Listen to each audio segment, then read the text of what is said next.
नमस्कार। केंद्र सरकार के कर्मचारी और पेंशन भोगियों को लेकर इस वक्त की एक बहुत ही अच्छी जानकारी प्राप्त हो रही है। आज मंगलवार को केंद्रीय कैबिनेट की बैठक में 8वें केंद्रीय वेतन आयोग के टर्म ऑफ रेफरेंस को सरकार के द्वारा मंजूरी दे दी गई है और इसके चेयरपर्सन की भी घोषणा केंद्र सरकार के द्वारा कर दी है। रंजना प्रकाश देसाई, जो कि पूर्व सुप्रीम कोर्ट की जज हैं, उनको आयोग का चेयरपर्सन नियुक्त किया गया है और आयोग लगभग 18 माह में अपनी जो रिपोर्ट है वह सरकार को सौंपेगा। और जैसे ही आयोग के द्वारा 8वें वेतन आयोग की जो रिपोर्ट है वह सरकार को सौंपी जाएगी, उसके बाद सरकार इसको अमली जामा पहनाएगी और इससे करीब 50 लाख केंद्रीय कर्मचारी और 69 लाख पेंशन भोगियों को सीधे तौर पर फ़ायदा होने की जो उम्मीद है वह जताई जा रही है। इसको लेकर केंद्रीय मंत्री अश्विनी वैष्णव जी के द्वारा भी जानकारी दी गई है, जिसको आगे वीडियो के माध्यम से मैं आपको दिखाऊंगा। पूरी जानकारी में आगे बढ़ने से पहले आपसे निवेदन है कि अगर पहली बार आप इस चैनल पर आए हैं तो चैनल को सब्सक्राइब जरूर करें, बेल आइकन को प्रेस करके उसको ऑल पर सेट करके रखें, जिससे आपको हमारे द्वारा बनाए जा रहे सभी नए वीडियो के नोटिफिकेशन लगातार इस चैनल के माध्यम से मिलते रहें। तो साथियों, केंद्र सरकार के द्वारा जब से 8वें वेतन आयोग की घोषणा की है तब से कर्मचारी लगातार इस बात का इंतजार कर रहे थे कि कब इसकी आधिकारिक घोषणा होगी, आयोग के चेयरपर्सन की घोषणा कब होगी और टर्म ऑफ रेफरेंस की घोषणा सरकार आखिर कब करेगी। तो साथियों, वो दिन आ गया है। आज केंद्रीय कैबिनेट की बैठक में इस पर मोहर लग चुकी है और आयोग का गठन भी सरकार के द्वारा कर दिया गया है। जो टर्म ऑफ रेफरेंस है उसको सरकार ने मंजूरी दे दी है और अब जो आयोग है वह 18 माह में सरकार को अपनी रिपोर्ट देगा, जिसके बाद सरकार 8वें वेतन आयोग को लागू करेगी।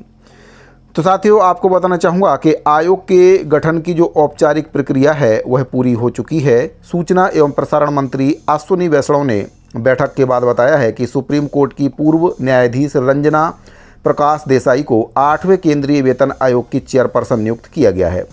उनके साथ IIM बेंगलुरु के प्रोफेसर पुलक घोष अंशकालिक सदस्य के रूप में और पंकज जैन सचिव, जो कि पेट्रोलियम एवं प्राकृतिक गैस मंत्रालय सदस्य सचिव के रूप में काम करेंगे।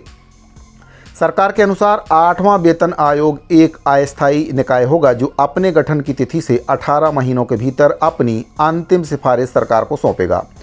आयोग को आवश्यकता पड़ने पर अंतरिम रिपोर्ट देने का भी अधिकार होगा। आयोग का मुख्य काम केंद्रीय कर्मचारी और पेंशन भोगियों के वेतन ढांचों, भत्तों, सेवा शर्तों और पेंशन लाभों की समीक्षा करना और मौजूदा आर्थिक परिस्थितियों के अनुसार संशोधन की जो सिफारिश है वह करना होगा। सरकार ने आयोग को निर्देश दिया है कि वह अपनी सिफारिशें तैयार करते समय राजकोषीय अनुशासन, मौजूदा आर्थिक स्थिति, विकास और कल्याण योजनाओं के लिए आवश्यक संसाधनों की उपलब्धता को ध्यान में रखे। आयोग ये भी अध्ययन करेगा कि केंद्र सरकार की सिफारिशों को राज्यों के वित्तीय ढांचे पर क्या असर इससे पड़ेगा, क्योंकि अधिकतर राज्य केंद्र की वेतन आयोग सिफारिशों को संशोधित रूप में लागू करते हैं। और इसके अलावा आयोग केंद्रीय सार्वजनिक उपक्रमों और निजी क्षेत्र के कर्मचारियों के वेतन और कार्य स्थितियों का भी तुलनात्मक विश्लेषण करेगा। आपको बताना चाहूँगा कि केंद्र सरकार ने जनवरी 2025 में 8वें वेतन आयोग के गठन की घोषणा की थी। 7वें वेतन आयोग की सिफारिशें वर्ष 2016 में लागू की गई थी और आमतौर पर हर 10 वर्ष में वेतन आयोग का गठन किया जाता है और ऐसे में 8वें वेतन आयोग की जो सिफारिशें हैं 1 जनवरी 2026 से प्रभावी हो सकती है। इस निर्णय से केंद्र सरकार के करीब 50 लाख कर्मचारी और 69 लाख पेंशन भोगियों को प्रत्यक्ष रूप से लाभ मिलेगा। और विशेषज्ञों की अगर बात करें तो विशेषज्ञों का मानना है कि आयोग की सिफारिशें न केवल कर्मचारियों के हित में होंगी बल्कि सरकार के लिए वित्तीय संतुलन बनाए रखने की दिशा में भी एक महत्वपूर्ण कदम साबित होंगी। तो सबसे पहले सुनते हैं कि जो केंद्रीय मंत्री हैं अश्विनी वैष्णव जी, उनके द्वारा 8वें वेतन आयोग को लेकर क्या कुछ कहा गया है। आज साथियों, सबसे पहले बड़ा फैसला लिया गया 8th पे कमीशन को। आज माननीय प्रधानमंत्री जी ने अप्रूव किया। 8th पे कमीशन का कॉम्पोजिशन और उसमें क्या टर्म्स ऑफ रेफरेंस रहेंगे, कितना टाइम पीरियड रहेगा, वो सारा आज अप्रूवल हुआ। और ये बहुत बड़ा महत्वपूर्ण फैसला है। आपको पता है कि अभी हाल ही में जनवरी में ही इन प्रिंसिपल अप्रूवल हुआ था कि किस तरह से 8th पे कमीशन का फॉर्मेशन किया जाए और इतने कम समय में 8th सेंट्रल पे कमीशन का गठन भी कर दिया गया। इसके लिए काफ़ी बड़ा कंसल्टेशन होता है। कई मंत्रालय जिनमें बड़ी संख्या में सरकारी कर्मचारी हैं सेंट्रल गवर्नमेंट के, डिफेंस हो गया, होम हो गया, रेलवे हो गया, और डीओपीटी के माध्यम से जो जॉइंट कंसल्टेटिव मैकेनिज्म है सभी यूनियंस का, सभी फेडरेशंस का, उस जेसीएम के साथ भी डिटेल्ड कंसल्टेशन होता है। इन सब कंसल्टेशंस के बाद में ये टर्म्स ऑफ रेफरेंस फॉर्मेशन किया गया है। तो ये बहुत ही एक इम्पॉर्टेंट टाइमली एक्शन ले लिया गया है और करीब 50 लाख सेंट्रल गवर्नमेंट के एम्प्लॉयज़ हैं। कई राज्य सरकारों के साथ भी इसमें कंसल्टेशन किया गया और करीब करीब सभी राज्य सरकारों ने इसमें सहयोग दिया है। 18 मंथ्स के अंदर ये रिपोर्ट आएगी इसकी 8th पे कमीशन की।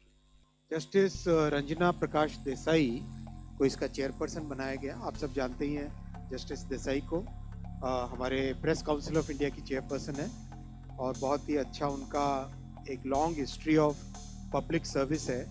सो she will be heading the 8th pay commission. Professor Pulak Ghosh from Bangalore, I am, and Mr. Pankaj Jain, who is Secretary Petroleum and Natural Gas, he will be the members. तो साथियों, 8वें वेतन आयोग में कर्मचारियों की salary में कितना उछाल आएगा, क्या फिटमेंट फैक्टर रहेगा, इसके बारे में भी आपको थोड़ी सी जानकारी देना चाहूँगा। कर्मचारियों को उम्मीद है कि सरकार जो फिटमेंट फैक्टर है वह 2.86 रख सकती है और अगर ऐसा होता है तो जो लेवल हैं उसके अनुसार कर्मचारियों की सैलरी में भी वृद्धि होगी। मैं सभी लेवलों के कर्मचारियों की सैलरी के बारे में आपको बताना चाहूँगा कि अगर 8वां वेतन आयोग होता है तो लेवल 1 से लेकर लेवल 10 तक के जो कर्मचारी हैं उनकी सैलरी में कितनी वृद्धि होगी। तो साथियों, आप देख सकते हैं इस चार्ट के माध्यम से मैं आपको बताना चाहूँगा कि किस लेवल के कर्मचारी की सैलरी में कितनी वृद्धि संभावित हो सकती है। लेवल 1 के जो कर्मचारी हैं उनका जो करंट बेसिक पे है 18,000 रुपये है और अगर 8वां वेतन आयोग लागू होता है तो इन कर्मचारियों की सैलरी 51,480 रुपये तक हो सकती है, यानी कि 33,480 रुपये की वृद्धि इसमें संभावित है। इसी प्रकार से लेवल 2 के जो कर्मचारी हैं उनका अभी जो करंट बेसिक पे है 19,900 है और अगर 8वां वेतन आयोग लागू होता है तो इन कर्मचारियों की जो सैलरी है 56,914 रुपये हो जाएगी, यानी कि 37,014 रुपये इनके बढ़ जाएंगे। इसी प्रकार से लेवल 3 में 21,700 इनका जो बेसिक पे है और अगर इसमें बढ़ोतरी होती है तो 62,062 इनकी सैलरी हो जाएगी 8वें वेतन आयोग में, यानी कि 40,362 रुपये इनका बढ़ जाएगा। लेवल 4 की अगर बात करें तो 25,500 रुपये इनका बेसिक पे है तो 72,930 रुपये की वृद्धि होगी, कुल 47,430 रुपये इनके बढ़ जाएंगे। इसी प्रकार से लेवल 5 में अगर बेसिक पे 29,200 है तो इनकी जो सैलरी है 83,512 हो जाएगी, यानी कि 54,312 रुपये इसमें बढ़ जाएंगे।